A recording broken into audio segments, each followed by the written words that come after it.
शिव कथा करिए, भगवान शंकर का चरित्र करा। मैंने तेरे ही भरोसे बाबा, तेरे ही भरोसे हवा बीच उड़ती जावांगी बाबा, डोर तो चढ़ी ना कटी जावांगी।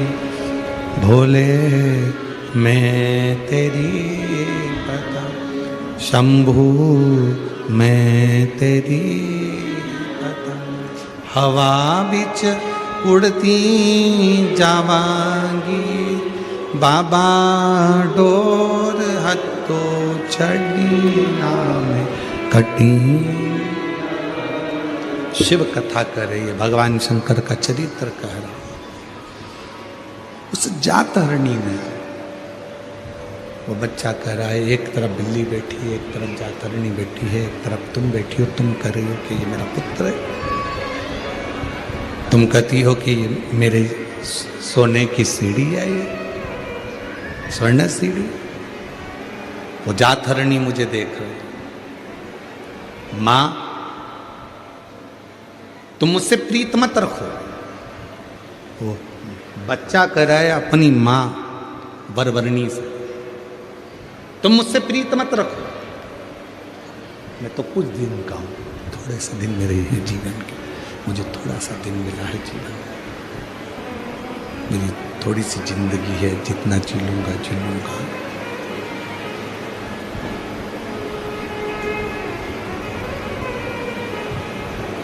ये छोटा सा जीवन मुझे मिला, छोटा सा जीवन,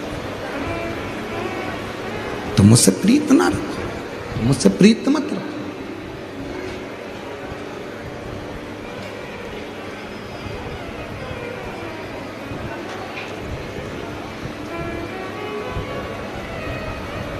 थोड़ी देर बाद एक ये बालक वरवरणी का और एक कपिल देव जी महाराज। कपिल देव जी महाराज ने भी अपनी माता देवहूति को ज्ञान दिया था, और वरवरणी का जो पुत्र हुआ है आनंद, उसने भी अपनी माता को ज्ञान दिया था। देवहूति को जो ज्ञान मिला था, उस देवहूति ने उस ज्ञान से अपने जीवन को सार्थक कर लिया।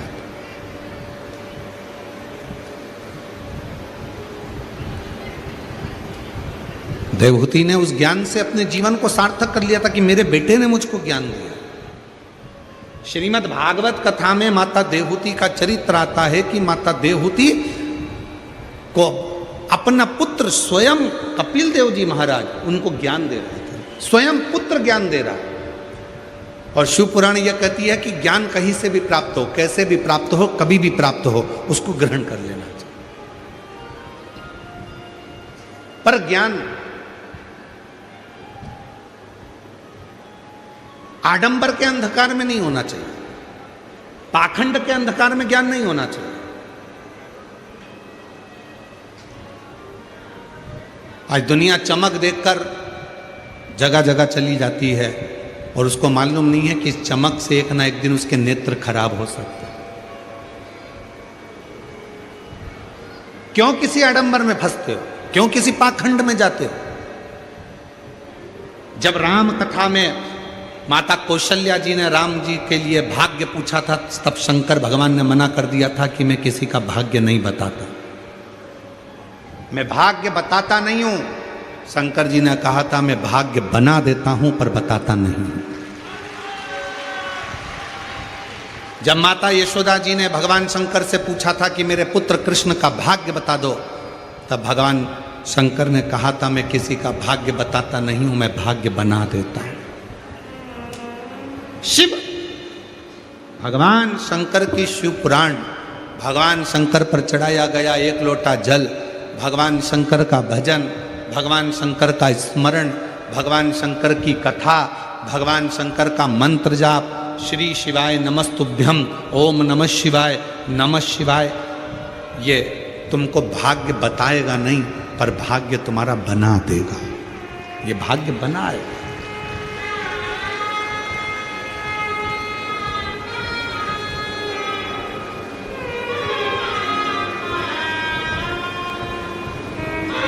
जो तुमसे कहे कि मेरे पास आकर बैठो मैं तुम्हारा भाग्य चमका दूंगा, बिल्कुल मत समझ लेना कि पक्का झूठ बोल रहा है। जो तुमसे बोले कि मेरे पास आना मैं तुम्हारा भाग्य बना दूंगा, समझ लेना झूठ बोल रहा है। कहीं मत जाओ, सारी समस्या का हल एक लोटा जल। जम के बोलो, सारी समस्या का हल।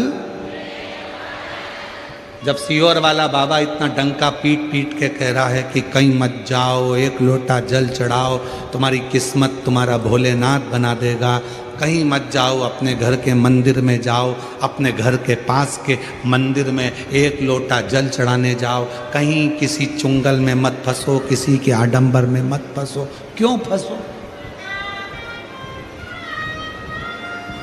और फिर मिलते हैं वो नासिक जैसा महाराज, फिर मिला वो ऐसा भाग्य बताने के चक्कर में ना जाने कितनों की जिंदगी को बर्बाद कर कर बैठ गया।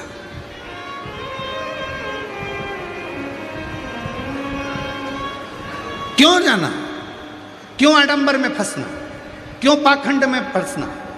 एक लोटा जल सारी समस्या का हल। जब दुनिया का हल, राम जी महाराज सेतु पर चढ़ाई, सेतु बांधना चाहते हैं, लंका पर चढ़ाई करना चाहते हैं, तो मेरे राम जी ने एक लोटा जल चढ़ाया, शिव जी को राजी करा, लंका का राज्य पाया। मेरे भगवान कृष्ण के घर में जब 16,108 रानियां थी, संतान का सुख नहीं हुआ, तो गर्गाचार्य बाबा से पूछा कि मैं क्या करूं जिससे मुझे संतान हो। गर्गाचार्य बाबा ने कहा शिव जी की साधना करो, एक लोटा जल चढ़ाओ। एक एक रानी के साथ में 11-11 दिन तक बैठकर भगवान कृष्ण ने 16,108 रानियों के साथ बैठकर शिव जी की साधना करी, और उनके घर में 1,77,186 बच्चे हुए। शिव की कृपा से, शंकर की करुणा से, शिव की उदार, शंकर की साधना से। राम जी शिव जी की साधना करते, भगवान कृष्ण शिव की साधना करते। ऐसा कोई देव बता दो जो भगवान शंकर की साधना नहीं करता। भागवत पुराण, अग्नि पुराण, नर्मदा पुराण, पद्म पुराण, जितनी पुराण उठाकर देखना, सारी पुराणे उठाकर देखिए, और जितने चरित्र उठाकर देखना उतने चरित्र उठाकर देखिए। कोई एक देवता का नाम बता दो जो शंकर भगवान के शिवलिंग की पूजन नहीं करता हो। कोई एक देवता का नाम बताना जो शंकर भगवान के शिवलिंग की पूजन नहीं करता। सूर्यदेव शिव की पूजन करते हैं, चंद्रदेव शिव की पूजन करते हैं, राहु शिव की पूजन करते हैं, शनि शिव की पूजन करते हैं, केतु शिव की पूजन करते हैं, मंगल शिव की पूजन करते हैं, बुध शिव की पूजन करते हैं, पृथ्वी शिव की पूजन करती है, आकाश पृथ्वी की शिव की पूजन करता है, जल शिव की पूजन करता है।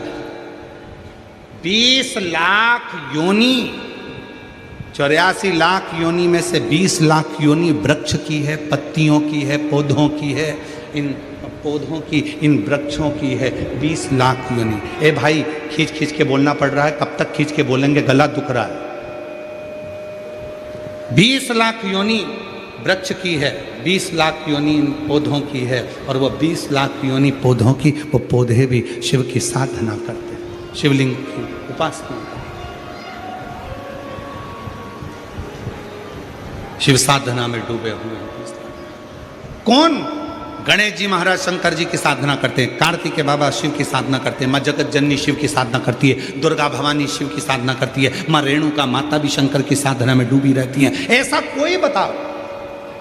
सप्तशृंगी माता शिव की साधना करती है, माँ विजासन शिव की साधना करती है, माँ जगत जननी शिव की साधना करती है, माँ सरस्वती शिव की साधना करती है, ब्रह्मा शिव की साधना करते हैं, विष्णु शिव की साधना करते हैं। ऐसा कोई इंद्र शिव की साधना करते हैं। ऐसे कोई देवता, जो देवता शिव की साधना ना करता हो उसका नाम बताओ, जो शंकर के शिवलिंग की पूजन नहीं करता। हमारे 33 कोटि देवताओं ने हमको उपदेश दिया कि तुम कहीं मत भटको, केवल एक काम करो, अपने घर से एक लोटा जल लो और शंकर भगवान को समर्पित करना प्रारंभ करो। शिव सारी समस्या का हल तुम्हारे सामने कर देंगे। कहीं मत जाओ, कहीं।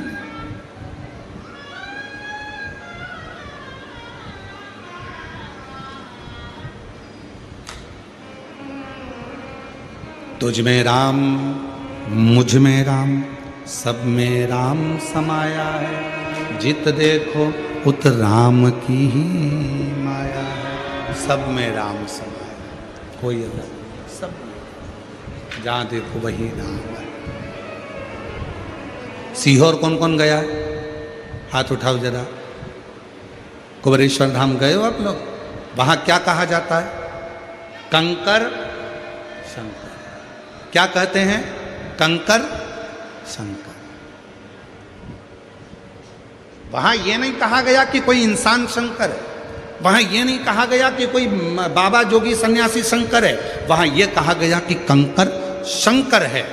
आप कंकर को उठाओ, पूजन करो, शंकर माना, पूजा लेकर अपने घर आ गए। वो कंकर को शंकर मान गए, कंकर को शंकर। फिर ना कोई विचार, ना कोई सोच, ना कोई दृष्टि।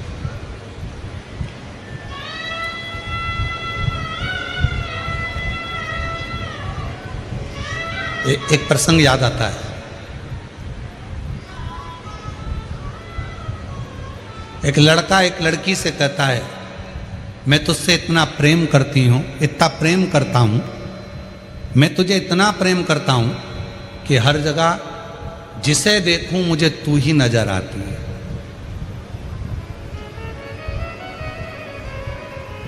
मैं तुझसे इतना प्रेम करता हूं, इतना प्रेम करती हूं कि जहां देखूं मुझे हर एक में तू ही नजर आता है। अगर हर एक में तू ही नजर आता है तो फिर यह प्रेम कहां हुआ? प्रेम किसको कहते हैं? कि तेरे सिवा कोई और नजर ना आए तो समझ लो कि प्रेम हुआ है। अरे और लोग क्या कहते हैं?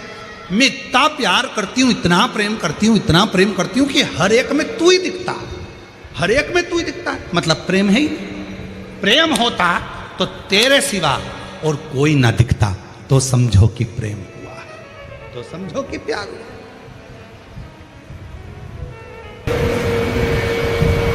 एक मां देव होती है, दूसरे नंबर बरबरनी, ये दो है। एक देवहूति को भी कपिल देव जी महाराज ने ज्ञान उपदेश दिया।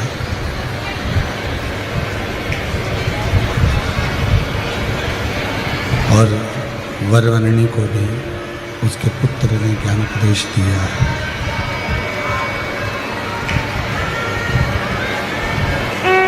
दो, एक देवहूति, एक वरवर्णी, दोनों को उपदेश दिया, दोनों को उपदेश।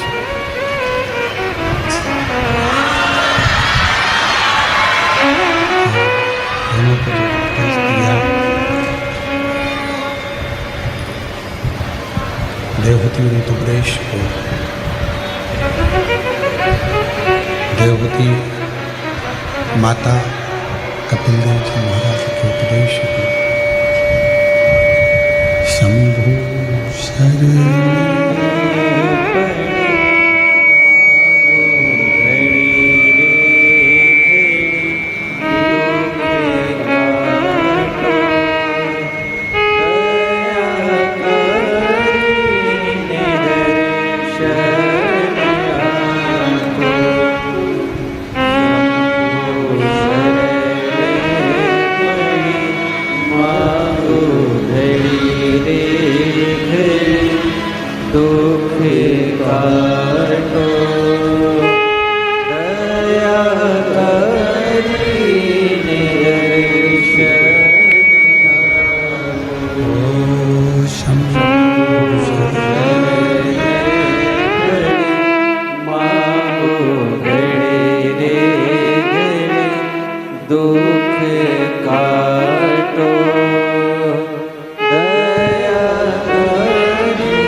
देवहूति जिन्होंने कपिल देव जी महाराज के मुख से ज्ञान उपदेश लिया,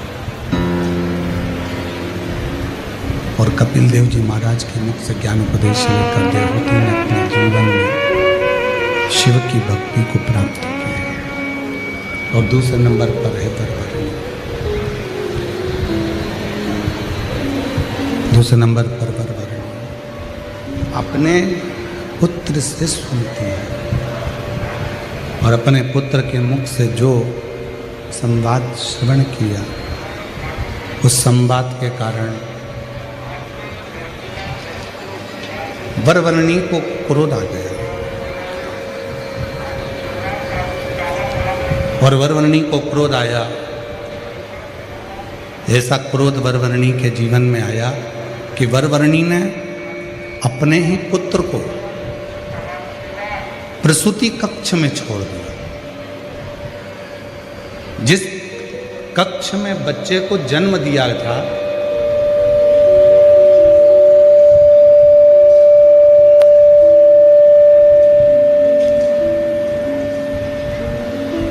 जिस कक्ष में बच्चे को जन्म दिया था, उसी कक्ष में अपने पुत्र को छोड़ दिया।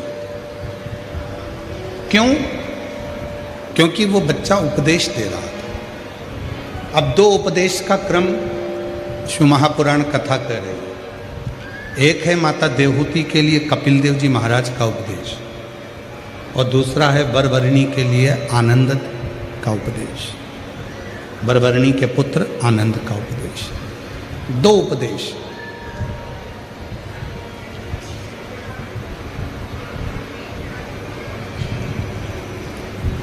देवहूति माता उपदेश सुनती हैं तो भक्ति में डूब जाती है, और वरवर्णी उपदेश सुनती है अपने पुत्र का तो क्रोध से भर जाती है, और क्रोध से भरकर वो अपने पुत्र को प्रसूति कक्ष में ही छोड़ देती है।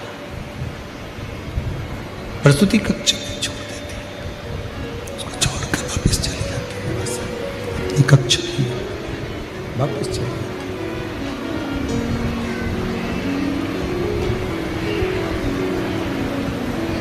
जब जैसे ही वरवर्णी बेटे को प्रसूति कक्ष में छोड़कर गई, जैसे ही वरवर्णी प्रसूति कक्ष में अपने पुत्र को छोड़कर गई, वैसे की वैसे ही जात हरणी आ गई, और वो जात हरणी जिसको वर था 3 स्थान से बच्चों को बदलने का, एक स्थान से लेकर जाती थी, दूसरे जहाँ बच्चे का जन्म हुआ था वहाँ रख देती थी, और वहाँ के बच्चे को उठाकर तीसरी जगह ले जाती थी, तीसरी जगह रखकर उसका भोजन करती, तीसरी जगह के बच्चे को उसको खाना था, उसको वर